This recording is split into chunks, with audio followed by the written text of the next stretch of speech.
Voilà.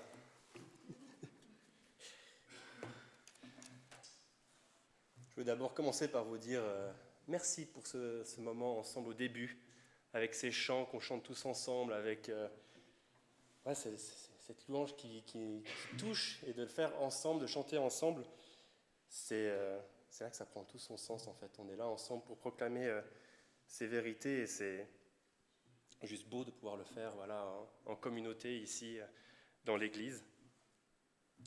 Je voulais vous dire aussi un grand merci, c'est particulièrement à ceux qui ont pensé, qui m'ont écrit un petit mot pour mon anniversaire.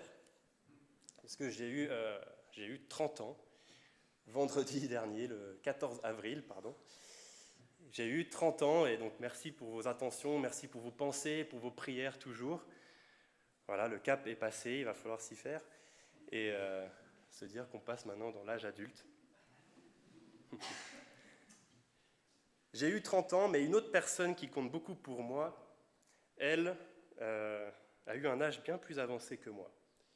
En fait, je suis ce qu'on appelle un conscrit. Je ne sais pas si vous savez ce que c'est, un conscrit avec ma grand-mère. En fait, les conscrits, ce sont les personnes qui ont exactement 10 ans, 20 ans, 30 ans, 40 ans d'écart. Et je suis conscrit avec ma grand-mère. Nous avons exactement 60 ans d'écart, pratiquement exactement, puisqu'à 2 jours près, nous étions parfaitement conscrits. Donc elle a eu 90 ans. 90 ans le 12 avril. Et du coup, la plupart de ses proches, l'église où ils vont à Villeurbanne en France, a voulu organiser une fête spécialement pour elle. Ils ont invité des personnes qu'elle a côtoyées, qu'elle a connues. Ils ont invité des gens aussi qui avaient quitté l'église où elle était pour cause de scission, qui sont revenus pour cette occasion, pour la voir, pour lui témoigner leur amour. Et pendant cette fête-là, ils ont aussi rappelé toute l'œuvre missionnaire qu'elle a accomplie avec mon grand-père, puisqu'ils ont été missionnaires dans la banlieue de Lyon, avec les enfants particulièrement qui sont issus de l'immigration algérienne. Et donc, nombreuses personnes qui étaient présentes à cette fête étaient des enfants à l'époque où ma grand-mère et mon grand-père ils œuvraient comme missionnaires, et maintenant c'est presque des grands-parents pour moi. Ils étaient là pour témoigner de ce qu'ils ont fait. J'avais déjà assisté à la fête des 80 ans de ma grand-mère. Ils avaient fait aussi une petite fête comme ça. Là encore, pour les 90 ans, j'ai eu le même sentiment. En voyant tout ce qu'ils ont accompli, ce que mes grands-parents ont accompli dans la banlieue de Lyon, ma pensée a été de me dire, mais il y a un sacré bagage derrière moi. J'ai un sacré héritage en fait. On me lègue quelque chose d'assez fort. Mes grands-parents ont fait ça, et moi, qu'est-ce que je vais faire finalement dans ma vie ? Mais je suis en même temps heureux aussi de pouvoir dire, c'est mes grands-parents, ils ont fait ça, je suis fier, et je leur dois presque tout en fait, si je suis là aujourd'hui. Et je suis heureux de les avoir comme prédécesseurs, comme ceux qui m'ont précédé. Et donc c'est ce que je voudrais que l'on se souvienne aujourd'hui. C'est de ceux qui nous ont précédés, ceux qui ont œuvré avant nous, ceux qui ont témoigné avant nous, ceux qui ont travaillé dans tel ou tel ministère avant nous, qu'on puisse se souvenir d'eux et se souvenir de l'œuvre que Dieu a fait au travers d'eux. C'était pour ça aussi ces chants avec ce psaume 77, dans les moments de souffrance, dans les moments de douleur, se souvenir de Dieu, de ce qu'il a fait, se souvenir de ceux qui sont aussi déjà passés par là, et de se dire « Ah mais oui, Dieu a été présent, il était présent pour eux, il sera présent encore pour nous. » Et pour voir du coup ce lien avec les témoignages du passé, je vous propose qu'on continue notre périple dans Matthieu, qu'on aille dans Matthieu chapitre 11 et qu'on voit le témoignage de Jean-Baptiste. Le témoignage que Jésus rend de Jean-Baptiste. Je l'ai dit, on est tous quelque part des héritiers d'un témoignage. Fatalement, un jour, on a entendu quelque chose, quelqu'un nous a partagé la parole de l'Évangile, quelqu'un nous a transmis tel ou tel verset ou une parole. Nous sommes tous héritiers de ce genre de témoignage. Et peut-être que je me dis, Jean-Baptiste est peut-être le premier maillon de cette chaîne de témoignages. Depuis que Christ est venu, peut-être qu'il a été le premier à croire et que nous, on est un des maillons qui vient bien après. Alors je souhaite que l'exemple de Jean-Baptiste, qu'en dit Jésus, puisse aussi être un encouragement pour nous, une source d'inspiration peut-être aussi pour nous, et que ça puisse nous questionner. Je vous propose de lire Matthieu 11, les versets 1 à 20. Jean était en prison. Or, dans sa prison, Jean avait entendu parler de ce que faisait Christ. Il envoya 2 de ses disciples lui demander : « Es-tu celui qui doit venir, ou devons-nous en attendre un autre ?» Jésus leur répondit : « Allez rapporter à Jean ce que vous entendez et ce que vous voyez. Les aveugles voient, les boiteux marchent, les lépreux sont purifiés, les sourds entendent, les morts ressuscitent, et la bonne nouvelle est annoncée aux pauvres. Heureux celui pour qui je ne représenterai pas un obstacle. » Comme il s'en allait, Jésus se mit à dire à la foule au sujet de Jean : « Qu'êtes-vous allé voir au désert ? Un roseau agité par le vent ? Mais qu'êtes-vous allé voir ? Un homme habillé de tenues élégantes ? Ceux qui portent des tenues élégantes sont dans les maisons des rois. Qu'êtes-vous donc allé voir ? Un prophète ? Oui, je vous le dis, et plus qu'un prophète, car c'est celui à propos duquel il est écrit : « Voici, j'envoie mon messager devant toi pour te préparer le chemin. » Je vous le dis en vérité, parmi ceux qui sont nés de femmes, il n'est venu personne de plus grand que Jean-Baptiste. Cependant, le plus petit dans le royaume des cieux est plus grand que lui.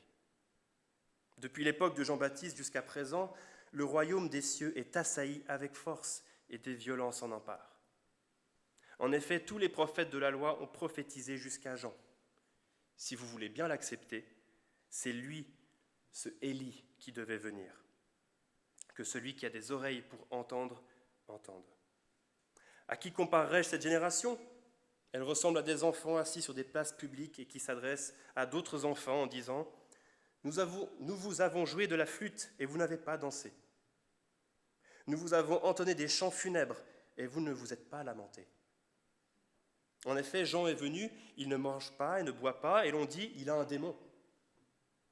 Le Fils de l'homme est venu, il mange et il boit, et l'on dit : c'est un glouton et un buveur, un ami des collecteurs d'impôts et des pécheurs.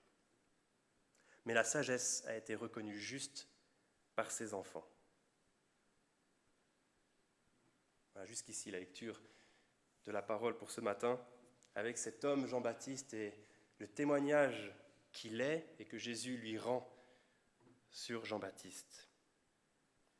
Commençons alors par voir qui il est et de voir que Jean-Baptiste est un homme. Jean-Baptiste est un homme, mais il a quand même eu un départ assez particulier. Si vous connaissez un petit peu l'histoire, un ange est apparu à ses parents, Zacharie et Élisabeth. Élisabeth était stérile, mais l'ange leur a dit : « Ne t'inquiète pas, tu auras un enfant. Tu auras un enfant, et cet enfant sera envoyé pour préparer la voie du Messie. » L'ange va même lui dire : « Il marchera devant Dieu avec l'esprit et la puissance du prophète Élie pour amener le cœur des pères vers leurs enfants. » Une annonce particulière, déjà rien que pour la naissance de Jean.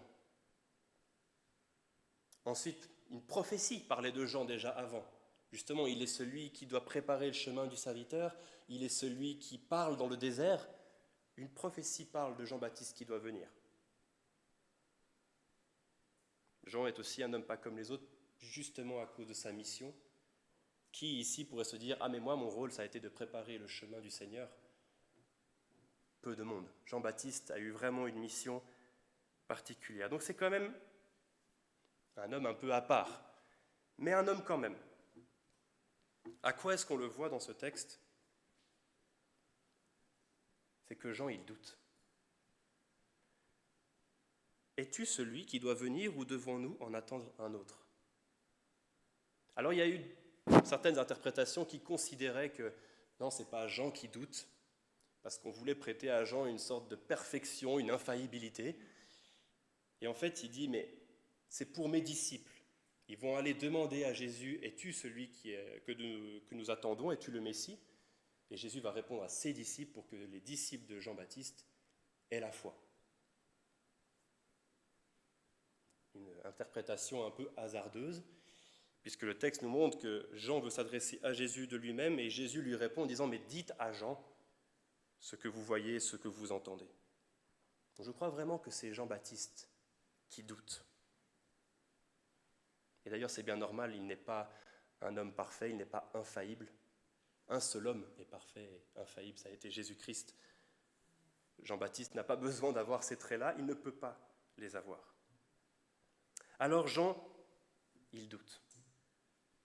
Pourtant, il est celui qui a annoncé « Voyez l'agneau de Dieu qui ôte le péché du monde ». C'est Jésus-Christ, c'est lui que vous voyez là qui approche. Jean-Baptiste a rendu ce témoignage-là. Il a dit aussi « Le royaume des cieux est proche, repentez-vous ». Mais peut-être qu'il avait, comme beaucoup à cette époque, une mauvaise compréhension de ce qu'est le royaume des cieux. Il s'attendait à une libération armée, libération de l'Empire romain, avec violence, où Israël récupère enfin son pays, où enfin le Messie vient pour régner et peut-être assouvir tous les peuples aux alentours. Peut-être que Jean-Baptiste avait une vision un peu comme ça et que du fond de sa prison, il est un peu dérouté. Il s'attendait peut-être à faire partie de cette gloire du Messie qui vient, mais il se retrouve dans un cachot, accusé à tort pour ce qu'il proclame, et on sait quelle fin il aura. Il aura la tête tranchée par Hérode. Donc il doute. Et en même temps, dans sa situation, comment pourrait-on ne pas douter ? Il nous ressemble à bien des aspects. Il a peur. Sans doute qu'il a peur de faire confiance. Est-ce que c'est vraiment lui le Messie ? Il y en a tant d'autres qui sont arrivés avant, qui ont dit « Mais c'est moi le Messie, je vais libérer Israël ». Peut-être qu'il a peur de se faire avoir, encore une fois. Peut-être que nous avons peur de nous faire avoir en se disant « Mais il nous parle de Jésus-Christ, mais est-ce que je peux vraiment lui faire confiance ? Est-ce que c'est vraiment lui ? J'ai peur d'être trompé. » Alors Jean, il doute. Et pourtant, je l'ai dit, c'est lui qui a proclamé « Voici l'agneau de Dieu qui ôte le péché du monde ». Et là, sa patience est vraiment mise à rude épreuve. Mais une chose est remarquable dans sa façon de réagir face au doute à Jean. Vous remarquerez que, parce qu'il est emprisonné, il envoie des disciples poser la question à Jésus. Dans son doute, Jean il s'adresse à Jésus. Il ne va pas voir quelqu'un d'autre. Il ne va pas voir le voisin, mais tu penses vraiment que Jésus, c'est le Messie ? Ou il ne va pas voir n'importe quel autre on va dire, responsable d'une autre religion. Vous pensez que c'est lui le Messie ? Vous pensez vraiment que c'est vrai ce qu'on dit de lui ? Non, il va s'adresser à Jésus. Il va lui demander, mais est-ce que c'est vraiment toi ? Et je trouve que c'est une très bonne leçon pour nous aujourd'hui. Déjà, très pratiquement, si j'ai quelque chose à faire ou un problème avec quelqu'un dans l'église ou en dehors, eh bien je vais voir la personne. C'est avec elle que je dois régler le problème. Ce n'est pas avec son voisin ou avec un collègue ou « qu'est-ce que tu penses de lui, machin », puis on parle dans le dos. Non, je vais voir la personne. Mais plus concrètement dans notre foi, ça veut dire aussi que dans les moments de doute, de souffrance, de questionnement, c'est là particulièrement qu'il faut venir demander à Jésus. Pas aller voir ailleurs, est-ce que vraiment Dieu il peut faire ça ? Non, je suis dans ma souffrance, je vais voir Jésus. Jésus, est-ce que c'est vraiment ça que tu as dit ? Tu avais promis d'être présent. Montre-moi que tu es présent. Allons voir Jésus. Et d'ailleurs, Jésus répond. Il répond à Jean, simplement avec les faits. Qu'est-ce qu'ils ont annoncé, les prophètes ? Ils avaient dit que le jour où le serviteur viendra, dans Ésaïe, les aveugles verront, les boiteux marcheront, les lépreux seront purifiés, les sourds entendront, les morts ressusciteront. Jésus lui dit, mais tu vois, les prophètes ont annoncé ça, et je fais ça. Alors qu'est-ce que tu crois ?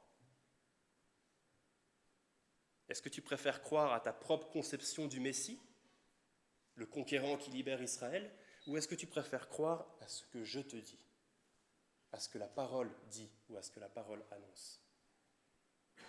Et donc Jésus, dans sa réponse, en fait, il ne donne pas de réponse à Jean. Il le laisse faire le pas. La parole a annoncé ça, je fais ça. Qu'est-ce que tu en penses ? pour ceux qui étaient là ou qui ont vu le film Jésus l'enquête, qui a été projeté ici mercredi, il y a 2 semaines, il me semble. Il y a un moment dans ce film où il y a un journaliste qui veut démontrer que la foi en Christ est complètement illogique. Et il s'adresse à un moment à un séminariste qui il demande « Mais est-ce que vous croyez vraiment que la parole est fiable? Est-ce qu'on peut se confier dans le fait que ces écritures sont vraies, qu'elles n'ont pas été falsifiées, etc. » Et lui donne plein d'arguments. Et à la fin de la discussion, le séminariste lui dit « Mais est-ce qu'au bout d'un moment, assez de preuves seront assez de preuves ?» À force de vous montrer que oui, c'est cohérent la foi chrétienne, est-ce qu'au bout d'un moment, vous allez abdiquer? Ou est-ce qu'il n'y aura jamais finalement assez de preuves parce que vous ne voulez tout simplement pas croire? Là, Jésus, il pose un peu la même question à Jean-Baptiste. Tu vois ce que je fais? Les gens en témoignent, je ne suis pas tout seul à le dire. Qu'est-ce que tu en penses? Est-ce que c'est assez de preuves pour toi? Et justement pour nous, par rapport à nos témoignages, à ceux qui nous ont précédés, il y a tant de témoignages chrétiens dans le monde, tous différents, avec des vies différentes, uniques. Qui croire alors? Ma conception de ce qu'est le salut, de ce que devrait être le salut, qui devrait être mon sauveur, ou vraiment ce que je vois, ce que la parole en dit, ce que les autres en témoignent? Qu'est-ce qui est important? Et Jésus va dire justement, heureux celui pour qui je ne représenterai pas un obstacle. J'ai croisé des gens qui disent, des jeunes particulièrement en camp, qui me disent, mais je n'arrive pas à croire. Je n'arrive pas à croire en Christ, en ce qu'on me raconte. Je n'ai pas assez de preuves. Jésus, il me gêne. Eh bien, allons vers lui. Posons-nous la question, mais qui est-il vraiment? Et il faut chercher à aller au-delà de l'obstacle. Au bout d'un moment, il faut abdiquer. Et justement, dans ce film, Jésus l'enquête, à la fin, ce journaliste qui veut montrer que la foi en Christ est vaine et n'a aucun sens, à la fin, face à tant d'évidence, il abdique. Il dit, mais c'est bon, j'ai compris.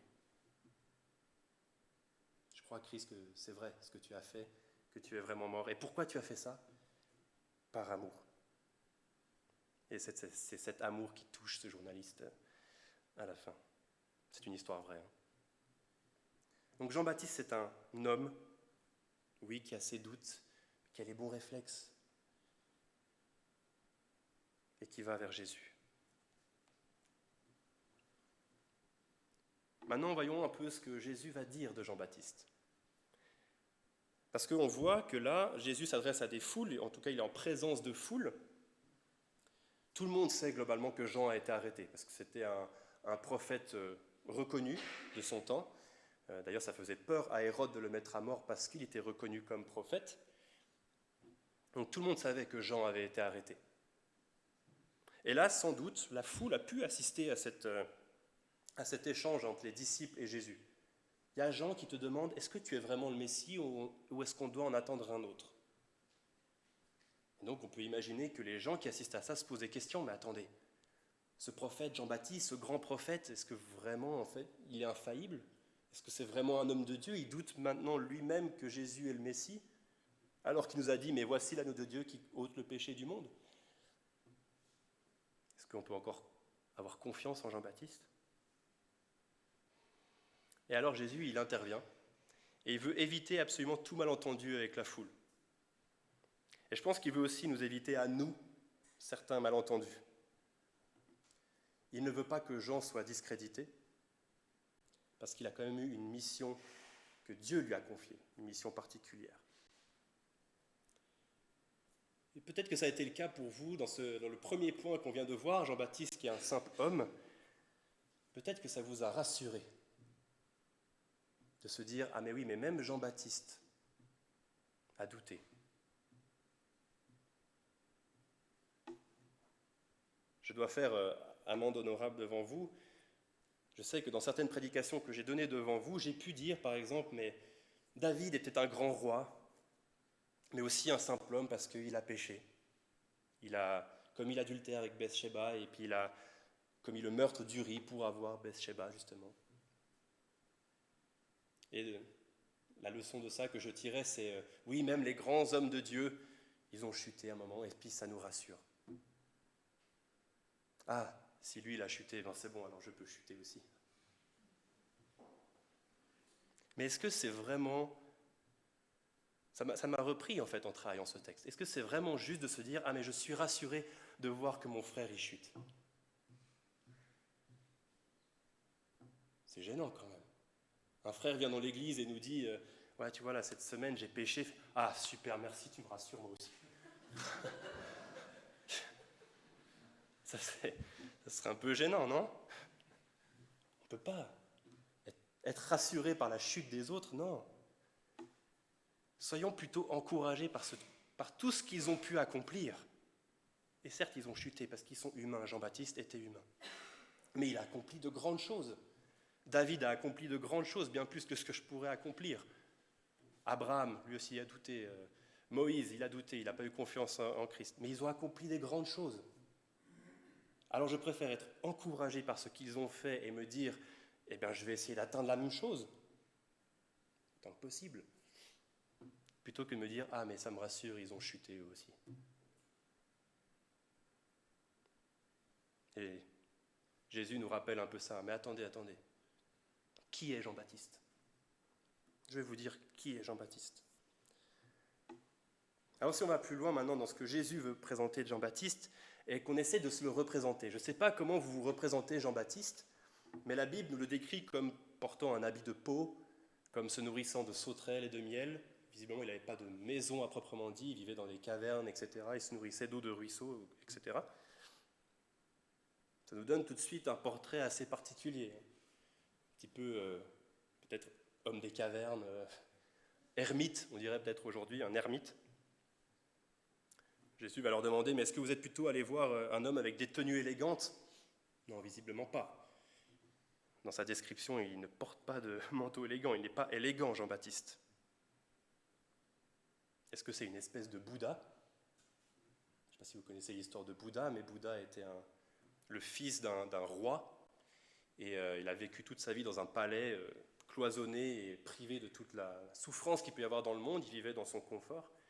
Et un jour, le Bouddha s'est dit, mais je veux sortir et voir ce qui se passe dans le monde.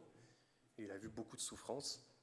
Il s'est dit, mais comment on peut lutter contre cette souffrance? Et c'est là qu'il a entrepris la méditation pour atteindre l'illumination, etc., etc. Est-ce que Jean-Baptiste, c'est un peu ça? Une espèce de Bouddha qui est sorti, qui dit, ah mais moi j'ai trouvé la voie, il faut que vous la trouviez aussi. Je ne crois pas. Jésus va dire, est-ce que c'est un prophète? Oui. Et même plus qu'un prophète. Parce que c'est un homme dont la parole parle et annonce la venue. C'est la voix de celui qui crie dans le désert, c'est le messager chargé de préparer le chemin du Messie.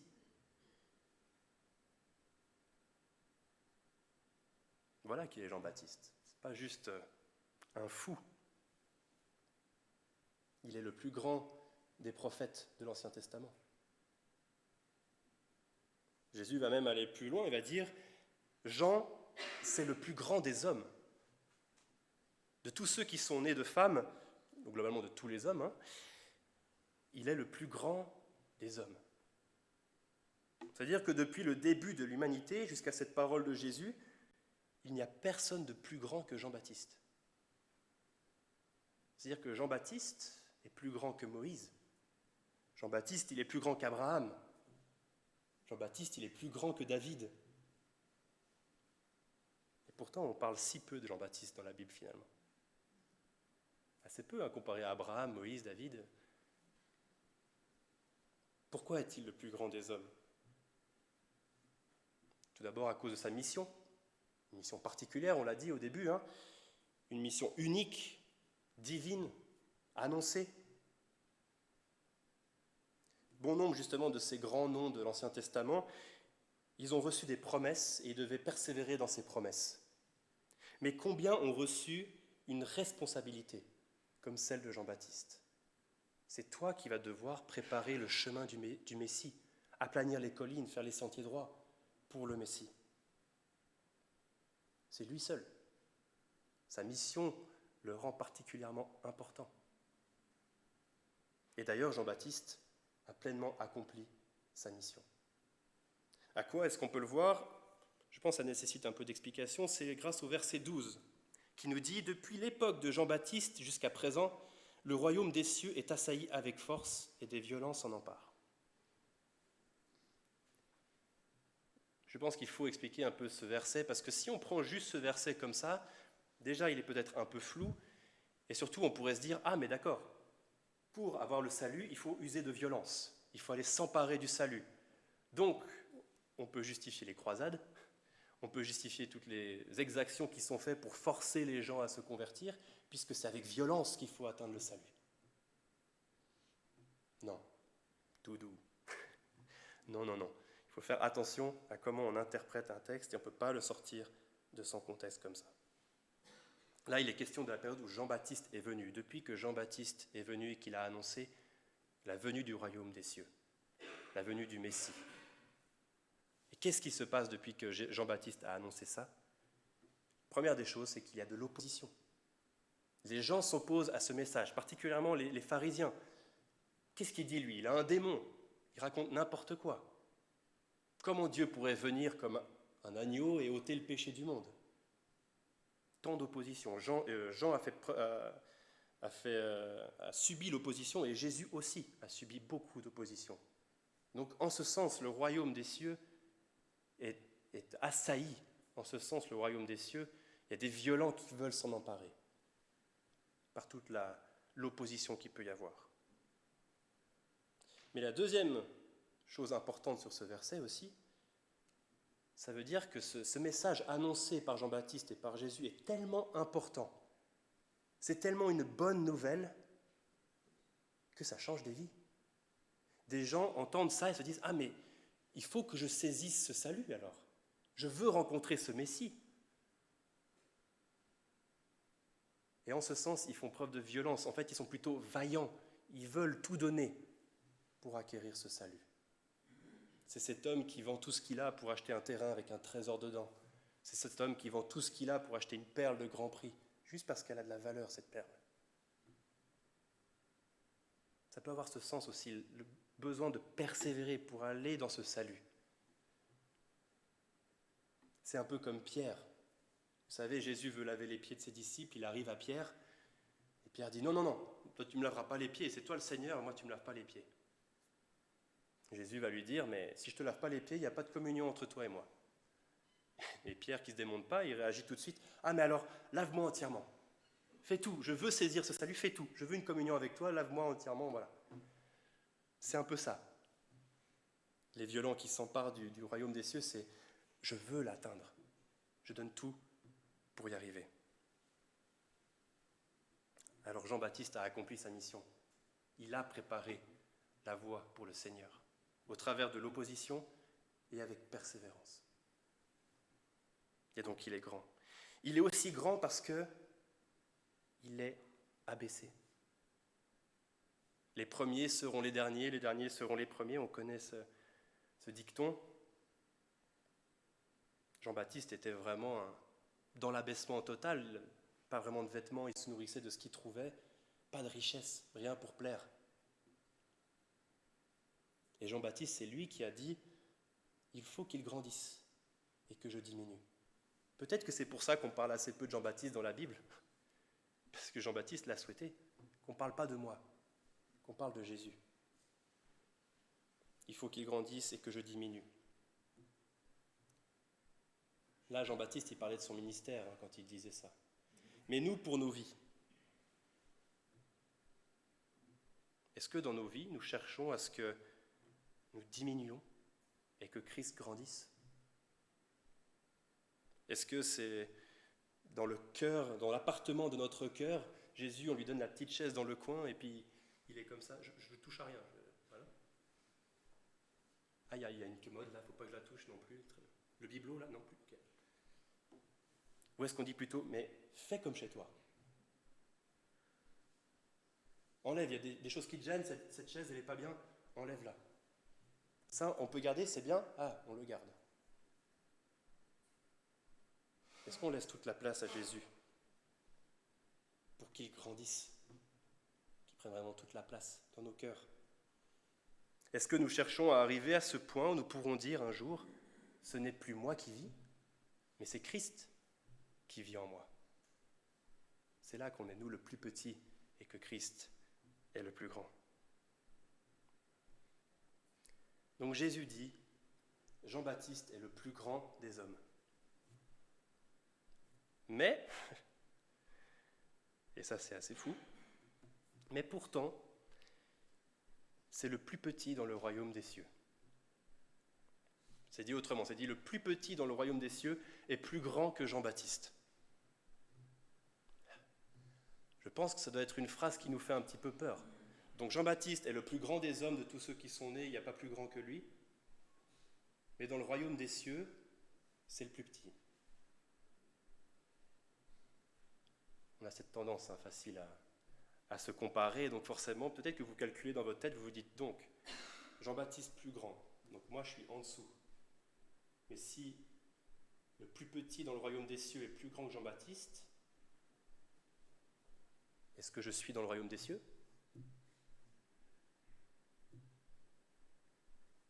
Ça peut faire peur si on s'arrête là et qu'on n'a pas toute la suite de l'histoire. On n'a pas notre place dans le royaume des cieux. Jean-Baptiste est le plus grand et c'est le plus petit dans le royaume des cieux. Est-ce que ça veut dire que, oui, je suis trop petit pour être dans le royaume des cieux ? Ou pire, est-ce que je suis seulement digne d'entrer dans le royaume des cieux ? Ça ressemble un petit peu à l'attitude des disciples, vous savez, qui demandent à Jésus « Seigneur, qui sera le plus grand dans le royaume des cieux ?» Puis Jésus leur dit « Mais ce sera le serviteur de tous, ce sera celui qui s'humilie, qui se soumet. » Alors qu'est-ce que ça veut dire pour nous ? Elle est où notre place ? On l'a dit, Jean-Baptiste, c'est le dernier prophète de l'Ancien Testament. Mais depuis, il y a eu une nouvelle alliance qui a été faite. Elle a été faite en quelque chose de très particulier, unique, dans le sang de Christ, dans son sacrifice. Et c'est ça qui fait toute la différence. C'est la grâce qui nous est obtenue par Jésus-Christ. Ce n'est pas parce qu'on peut faire. Jean-Baptiste était peut-être le plus grand de l'Ancien Testament, ok. Mais maintenant, Christ est venu, il a donné son sang, il est mort à la croix pour des pécheurs. Il est devenu péché à notre place pour qu'on puisse être entièrement justifié. Et sa grâce nous suffit. C'est sa grâce qui nous rend grands. C'est sa grâce qui est suffisante pour que nous puissions être grands dans le royaume des cieux. Rien à voir avec notre mérite, rien à voir avec ce qu'on a pu faire dans notre vie, rien à voir avec mon statut social. Est-ce que j'ai prophétisé un tel ? Non.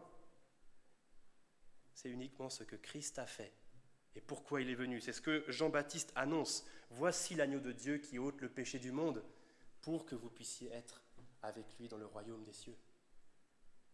On est petits, des petits êtres humains, oui, mais on sera grand dans le royaume des cieux par sa grâce. Amen. Je vais finir par le dernier point. Pour notre génération, à nous, qu'est-ce qu'on va faire ? On a vu Jean-Baptiste est un simple homme. On a vu le témoignage que Jésus rend de Jean-Baptiste. Et après, il s'adresse à la génération qui est devant lui. Et il donne une image, celle d'enfants qui sont assis sur des places et qui jouent de la musique. Ils disent, nous avons joué de la flûte, vous n'avez pas dansé, nous avons entonné des chants funèbres et vous ne vous êtes pas lamentés. Qu'est-ce que Jésus veut souligner par cette image ? Plusieurs choses, je pense. La première, c'est la dureté du cœur du peuple. Le peuple ne danse pas quand il faut danser. On dit, c'est le moment, là il faut danser. Il ne danse pas. Il ne pleure pas. Là c'est le moment, il faut se lamenter.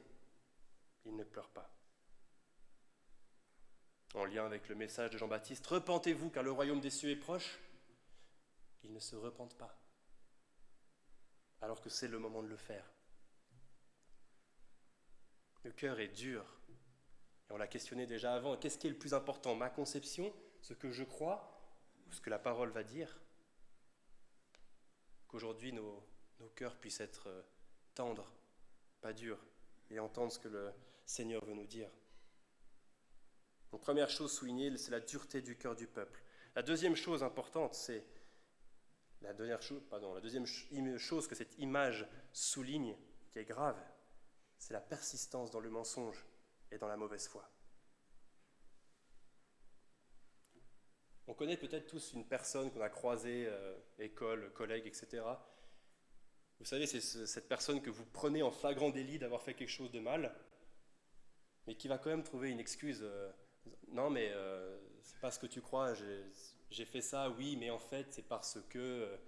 Et puis d'ailleurs, pourquoi en fait tu m'espionnes quand je fais ça Puis après, ça se retourne, ils ne reconnaissent pas du tout que c'est leur faute, mais par contre, ça se retourne contre toi, il y a toutes les excuses possibles. Jésus, il dit un petit peu ça aux responsables de l'époque. Vous voyez Jean-Baptiste dans le désert, vraiment mal habillé, dénué de tout ce qui peut être important, et vous dites, il a un démon. Très bien.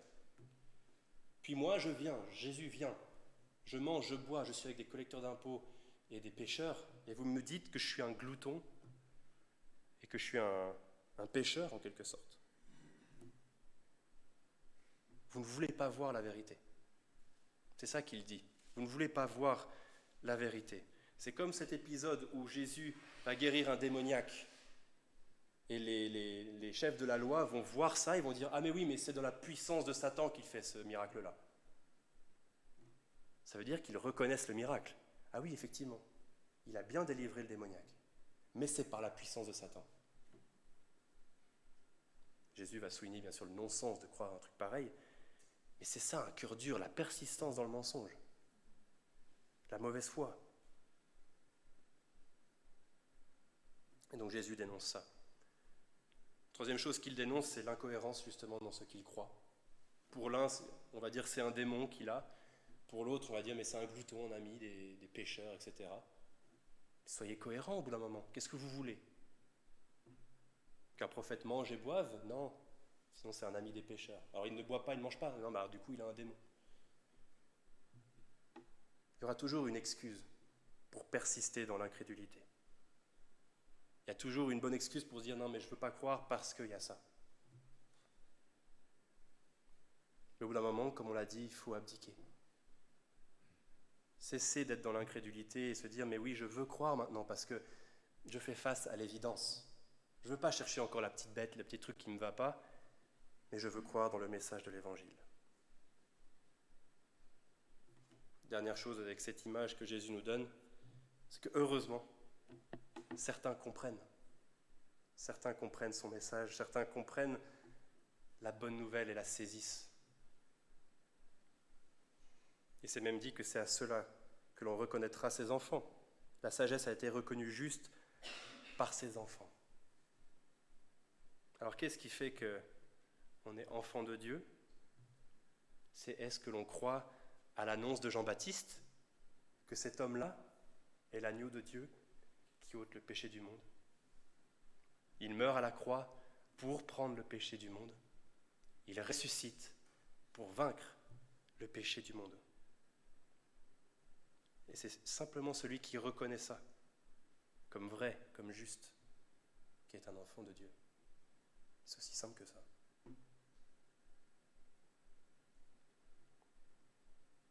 Alors pour conclure, je nous laisse juste quelques pistes de réflexion et peut-être de travail sur nous-mêmes, d'encouragement.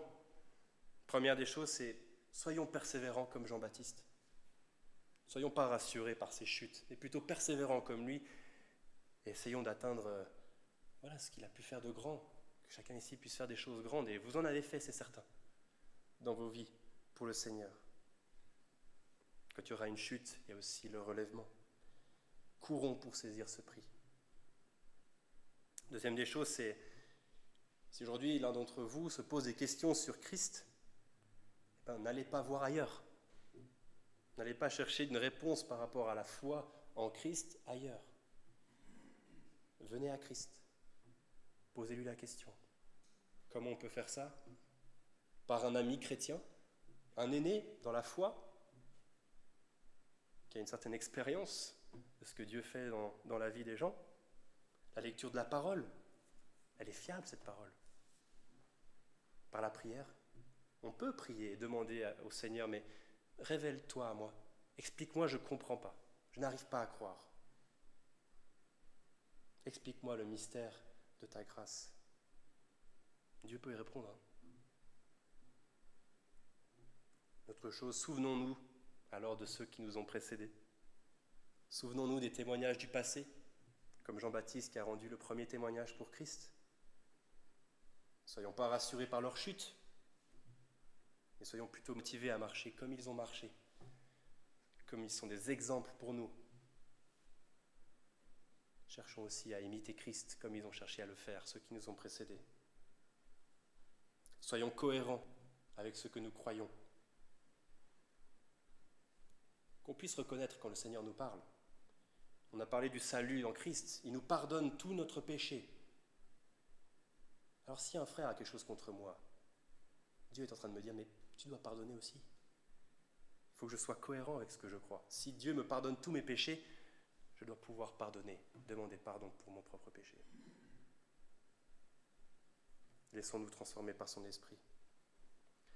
Et enfin, dernière chose, marchons à l'exemple de nos prédécesseurs, afin de pouvoir dire que Jésus grandit et que moi je diminue dans ma propre vie, que Christ ait de plus en plus de place. Alors, tout comme ma grand-mère a été un exemple pour moi, je souhaite pouvoir aussi, moi-même, un jour, devenir un exemple, peut-être pour d'autres. Et je souhaite la même chose pour vous, déjà pour vos familles, enfants, petits-enfants, arrière-petits-enfants, pour ceux que vous connaissez, être un exemple. Que je puisse être un maillon de plus dans cette grande chaîne de témoignages de la foi, et que je sois disponible pour aider le nouveau maillon à se mettre sur la chaîne. Que je sois là pour dire, mais attends, je te montre, viens et crois, viens et vois qui est Christ. C'est ma prière pour chacun d'entre nous, qu'on soit cette grande chaîne d'amour, en fait. On pourrait chanter ce chant, je n'avais pas pensé. Mais c'est ça,